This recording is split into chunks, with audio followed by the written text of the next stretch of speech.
Hi, എല്ലാവർക്കും നമസ്കാരം. നമുക്ക് മഴത്തോര് മുംബൈയിലെ അലീനയുടെയും മനുഷ്യങ്ങൻ്റെയും നാളത്തെ നല്ലൊരു കഥ കേൾക്കാം. അങ്ങനെ ഗംഗാധരൻ ശിവനെ കാണാൻ വേണ്ടി വീട്ടിലോട്ട് വരികയാണ്. ആ സമയത്ത് മനുവും അവിടെ ഉണ്ട്. ആ സമയത്ത് മനു ചോദിക്കുന്നുണ്ട്, എന്താ വലിയ പെട്ടെന്ന് ഒരു സഡനായിട്ടൊരു വിസിറ്റ് എന്ന് ചോദിക്കും. ഒരു അത്യാവശ്യം ഒരു കാര്യമുണ്ട്, അല്പം കോൺഫിഡൻഷ്യലാണെന്ന് പറയും.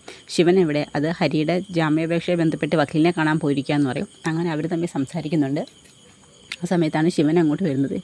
എന്താ ഗംഗേട്ടാ, ഒട്ടും പ്രതീക്ഷിക്കാതെ ഒരു വിസിറ്റ്? അത് തന്നെ ഇപ്പം മനുവിൻ്റെ അടുത്ത് ഞാൻ സംസാരിച്ചോളൂ, എനിക്കല്പം നിന്നോട് പേഴ്സണലായിട്ട് കുറച്ച് കാര്യം സംസാരിക്കണമെന്ന് പറയും. ശരി, സീരിയസ് ആണോ? കുറച്ച് സീരിയസ് ആണെന്ന് പറയും. വൈജയുടെ കാര്യമാണെന്ന് പറയുന്നുണ്ട്. ആ സമയത്ത് അവർ സംസാരിക്കുന്നുണ്ട്. വൈജയുടെ എന്ത് കാര്യമോ ശിവേട്ടെന്ന് ചോദിക്കും. അത് വൈജയായിട്ട് ബന്ധപ്പെട്ട ഒരു കാര്യം സംസാരിക്കാനാണ് ഞാനിപ്പോൾ ഇങ്ങോട്ട് വന്നത്. നീ ബാലേന്ദ്രനെ കാണാൻ വീട്ടിൽ പോയിരുന്നെന്ന് അറിഞ്ഞു?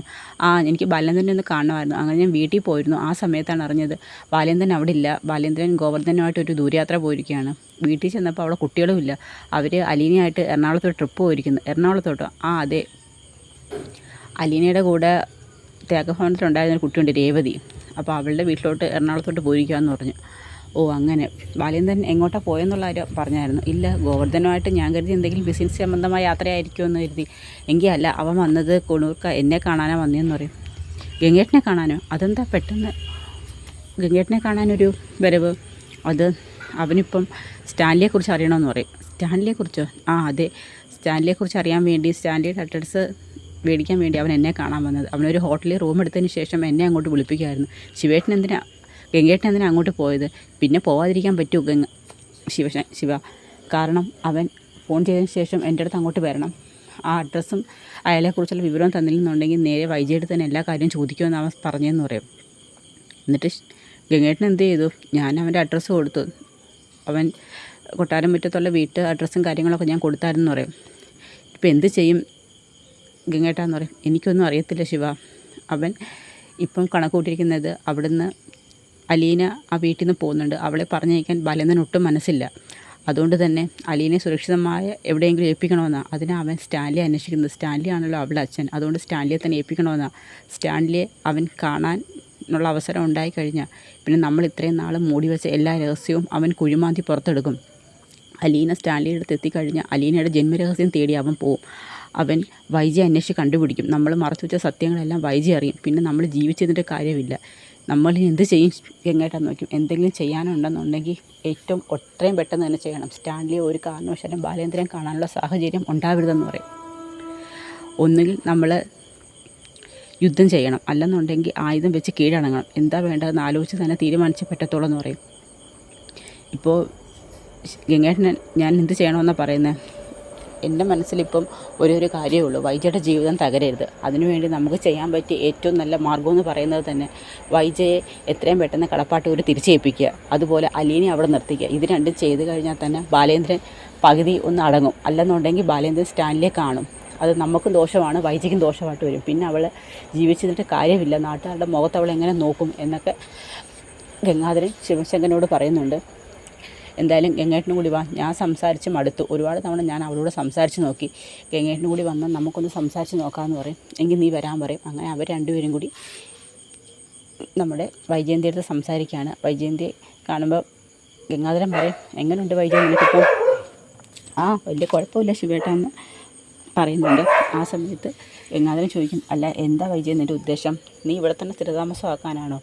ഞാനിവിടെ സ്ഥിരതാമസമാക്കുന്നത് ഞാൻ പറഞ്ഞിട്ടില്ലല്ലോ. ഞാനൊരു വാടക വീട് നോക്കുന്നുണ്ട്. എത്രയും പെട്ടെന്ന് ആ വാടക വീട് ശരിയാവുകയാണെങ്കിൽ ഞാൻ അങ്ങോട്ട് പോകും. ഞാനിവിടെ ആർക്കൊരു ശല്യമായിട്ട് നിൽക്കത്തില്ലെന്ന് ശിവൻ്റെ മുഖത്ത് നോക്കി പറയുന്നുണ്ട്. ആ സമയത്ത് ഗംഗാധരൻ പറയുന്നുണ്ട്, നീ ഇവിടെ നിൽക്കുന്നതുകൊണ്ട് ആർക്കും ഒരു ബുദ്ധിമുട്ടുമില്ല. എങ്കിലും നിൻ്റെ കുടുംബം ഇതല്ലല്ലോ. നിൻ്റെ കുടുംബം എന്ന് പറയുന്നത് നെടുമ്പുരയ്ക്കര. നിൻ്റെ ഭർത്താവ്, നിൻ്റെ മക്കൾ, അവരുടെ കൂടെയൊക്കെ നിനക്ക് ജീവിക്കണ്ടായോ? നിൻ്റെ മക്കളും ഭർത്താവുടെ കുടുംബജീവിതം നിനക്ക് വേണ്ടായെന്ന് നോക്കും. എൻ്റെ ഭർത്താവ് മക്കളോ? അവിടെ ഇപ്പോൾ ആരും എൻ്റെതല്ലല്ലോ. എൻ്റെ മക്കൾക്ക് എന്നെ വേണ്ട, ഭർത്താവിന് എന്നെ വേണ്ട, അയാൾക്ക് അവളെ മതിയല്ലോ. അലീന, എല്ലാവരും ഇപ്പം എന്നെ ഒറ്റപ്പെടുത്തി അവളുടെ കൂടെ പക്ഷം ചേർന്ന ആളൊരു സഹോദരൻ ഉൾപ്പെടെ നിൽക്കുന്നതെന്ന് പറയും. നീ സത്യം അറിയാതെ ഒന്നും സംസാരിക്കരുത് വൈജയെന്ന് ഗംഗാധരൻ പറയുന്നുണ്ട്. ഞാൻ എന്ത് സത്യം ഗംഗേട്ടൻ മറച്ചു വെച്ചത്? പറയാം, ഗംഗേട്ട ബാലേന്ദ്രൻ അലീന അയാളുടെ മകളാണെന്ന് പറഞ്ഞ് അവിടെ പിടിച്ചു നിർത്തി. ഇപ്പോൾ എല്ലാവർക്കും അറിയാമായിരുന്നു അലീന അയാളുടെ മകളുള്ളതെന്ന്. ഇപ്പോൾ അവസാനം അറിഞ്ഞത് ഞാൻ മാത്രമാണ്. എന്നിട്ട് അവളെ പുറത്താകാൻ ബാലേന്ദ്രന് പറ്റത്തില്ല. സ്വന്തം ഭാര്യ വീട്ടിൽ നിന്ന് ഇറങ്ങിപ്പോയാലും കുഴപ്പമില്ല, അലീനെ വീട്ടിൽ നിന്ന് പറഞ്ഞു വിടാൻ പറ്റത്തില്ലെന്ന് പറയും. ഞാൻ പറയുന്നത് നീ ശ്രദ്ധിച്ച് കേൾക്ക്. നീ തൽക്കാലം നീ തിരിച്ച് വീട്ടിലോട്ട് മടങ്ങി ചെന്ന് കഴിയുമ്പോൾ നിൻ്റെ കുട്ടികളും നീയുമായിട്ട് കുറച്ച് കൂടുതൽ അടിക്കുകയും സംസാരിക്കുകയൊക്കെ ചെയ്യും. ആ സമയം ബാലേന്ദ്രനും നിൻ്റെ ഒപ്പം കൂടും, അതേ നടക്കത്തുള്ളൂ. അല്ലാതെ നീ പിണങ്ങി ഇവിടെ നിന്ന് ഒരു കാര്യമില്ല വൈജി എന്ന് പറയുന്നുണ്ട്. ഇല്ല ഗംഗേട്ട, എന്ത് സംഭവിച്ചാലും ശരി ഞാൻ അങ്ങോട്ട് പോകത്തില്ല. ഞാൻ അങ്ങോട്ട് പോകണമെന്നുണ്ടെങ്കിൽ അലീന ആ വീട്ടിൽ നിന്ന് പോകണം. അവൾ ആ വീട്ടിൽ നിന്ന് പോവാതെ ഞാൻ അങ്ങോട്ട് തിരിച്ച് പോവില്ല. നീ ഇങ്ങനെ ബുദ്ധിയില്ലാതെ സംസാരിക്കരുത് വൈജി എന്ന് പറയും. അതെ, എനിക്ക് മാത്രം ബുദ്ധിയില്ല, ഞാൻ മാത്രം ബുദ്ധിയില്ലാത്തോളം മണ്ടിയോ? ബാക്കിയുള്ള എല്ലാവരും ഭയങ്കര ബുദ്ധിമാന്മാരും ബുദ്ധിമതികളും ആണല്ലോ എന്ന് പറയും. എനിക്കിനി നിന്നോട് ഒന്നും കൂടുതൽ സംസാരിക്കാനില്ല. ഞാൻ ഒരു കാര്യം നിന്നോട് അവസാനമായിട്ട് പറയുകയാണ്. അലീന ആ വീട്ടിൽ നിന്ന് പോയ എല്ലാ പ്രശ്നങ്ങളും തീരുമെന്നാണ് നീ വിചാരിച്ചിരിക്കുന്നത്. പക്ഷേ അലീന ആ വീട്ടിൽ നിന്ന് ഇറങ്ങുന്ന അന്ന് തൊട്ട് നിൻ്റെ കുടുംബത്തിൻ്റെ പതനം ആരംഭിക്കാൻ തുടങ്ങുക. അത് നീ ഓർത്ത് വെച്ചോ എന്ന് പറയുമ്പോഴത്തേക്ക് വൈജ ഒരു പുച്ഛഭാവത്തിലാണ് ഗംഗാധരനെ നോക്കുന്നത്. കാരണം അലീന അവിടെ നിന്ന് പോയി കഴിഞ്ഞാൽ എൻ്റെ കുടുംബം എങ്ങനെ തകരുന്നത്? എൻ്റെ കുടുംബം എല്ലാവരും ചേർന്ന് ഒരു റീയൂണിയൻ ആവത്തേ ഉള്ളൂ. ആ സമയത്ത് പിന്നെ എങ്ങനെ ഒരു കുടുംബം തകരുന്നത്? അതുകൊണ്ടാണ് ഗംഗാധരൻ്റെ മുഖത്ത് നോക്കി പുച്ഛഭാവത്തിൽ സംസാരിക്കുന്നത്. ഞങ്ങൾ പറയാനുള്ളതെല്ലാം പറഞ്ഞു. നീ കുറച്ചും കൂടി അഡ്ജസ്റ്റ് ചെയ്യാൻ തയ്യാറാവണം. അലീന ഇപ്പം നിൻ്റെ മക്കളെല്ലാം മാറ്റിയെടുത്തുകൊണ്ട് വരിക. അവൾ ഒരുപാട് സ്നേഹിക്കുന്നുള്ളൂ നിൻ്റെ മക്കളെ. അതുകൊണ്ട് തന്നെ അവൾ ആ വീട്ടിൽ ഉള്ള ജോലിയൊക്കെ ചെയ്ത് എവിടെയെങ്കിലും അടങ്ങി ഒതുങ്ങി കഴിഞ്ഞോളും. നിനക്കൊരു ശല്യമായിട്ട് അവൾ ഒരിക്കലും വരത്തില്ല. അതുകൊണ്ട് തന്നെ നിനക്ക് അങ്ങോട്ട് തിരിച്ച് മടങ്ങി പൊയ്ക്കൂടെ വൈജ എന്ന് പറയുമ്പോൾ വൈജ ഇല്ല ഗംഗേട്ടൻ എന്ത് പറഞ്ഞാലും ശരി അവളെ വീട്ടിൽ നിന്ന് ഇറങ്ങി പോവാതെ ഞാൻ അങ്ങോട്ട് പോകത്തില്ല. എങ്കിൽ ശരി, ഇനി ഞാൻ ഒന്നും നിന്നോട് പറയുന്നില്ലെന്ന് പറഞ്ഞ് ഗംഗാധരനും ശിവനും കൂടി അങ്ങോട്ട് പോവുകയാണ്. അപ്പോൾ അവിടം വരെയാണ് നമ്മുടെ നാളത്തെ കഥ അവസാനിക്കുന്നത്. ഇതിൻ്റെ ബാക്കി കഥകൾ നാളെ കാണാം. എല്ലാവർക്കും വീഡിയോ ഇഷ്ടമായ ഒന്ന് സപ്പോർട്ട് ചെയ്യണേ.